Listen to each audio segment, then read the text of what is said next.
ఒక మాట కూడా యోబు అనలేదు. ఎందుకంటే యోబు దేవుని దృష్టిలో నీతిమంతుడిగా మార్చబడ్డాడు, అతను ముద్రీకరించబడ్డాడు. అలాగ రోజులు గడిచిపోతున్నప్పుడు పిల్లలు పోగొట్టుకున్నారు, ఆస్తిని పోగొట్టుకున్నారు, తనకున్న పశువులను పోగొట్టుకున్నాడు. తర్వాత స్నేహితులు వచ్చి దూషిస్తున్నారు, సొంత భార్య వచ్చి అతన్ని దూషిస్తూ ఉంది. ఇక ఏం చేయలేని పరిస్థితుల్లో తన శరీరం కూడా సహకరించలేని ఆ బలహీనత సమయంలో ఆదరణ కలిగింపచేసే మాటలు అతను వెళ్ళలేకపోయాడు. అతని ఎద్దుకు వచ్చి బలపరిచేవారు లేరు. కొన్నిసార్లు మన జీవితంలో కూడా మనం ఎదురవుతున్న శోధల మధ్య నలిగిపోతున్నప్పుడు కొంతమంది మన బంధువులే, మన స్నేహితులే మనల్ని చూసి హేళనగా మాట్లాడతారు, మనల్ని కించపరుస్తారు, మనల్ని ఇంకా గాయాన్ని మనల్ని ఇంకా మనకున్న గాయాన్ని రేపుతుంటారు. ఈ లోకపు మనుషులు మనల్ని నిందిస్తారు, కానీ మనం ఆరాధిస్తున్న దేవుడు మనకున్న గాయాన్ని కడతాడండి. నువ్వు శోధించబడుతున్న ఈ సమయం, పరీక్షించబడుతున్న ఈ సమయం చాలా విలువైంది. నాకెందుకు వస్తున్న ఈ శోధనలు, నాకెందుకు వస్తున్న ఈ బాధలు అనుకో మాకు బిడ్డ.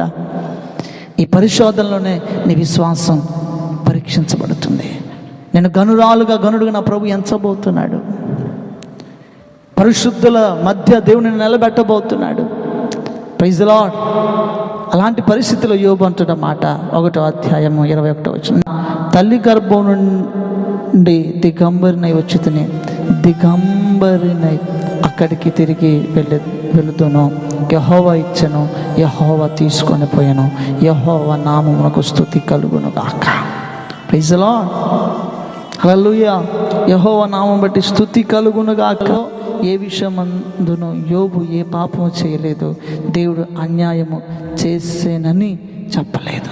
Praise the Lord. చూడండి, యోబు అంతగా పరీక్షించబడ్డా కూడా ఒక్క మాట దేవుని దూషించినట్లు కానీ, దేవుణ్ణి హేళనాస్పదంగా, దేవుని గురించి హేళనాస్పదంగా మాట్లాడినట్టుగా లేదండి.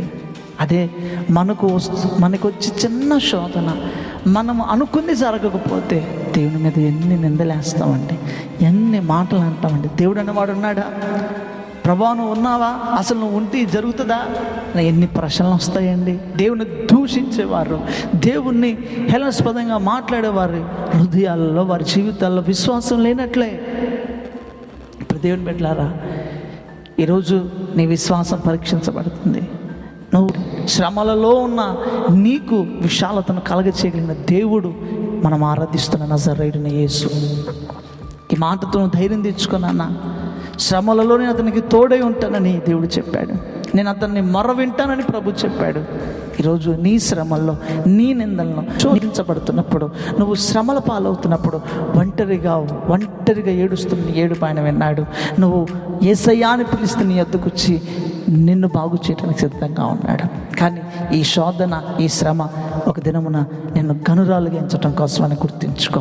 ఈరోజు తలదించుకోవచ్చు, నానా విధాలుగా మాట్లాడి ఉండొచ్చు, కానీ భయపడొద్దు బిడ్డ.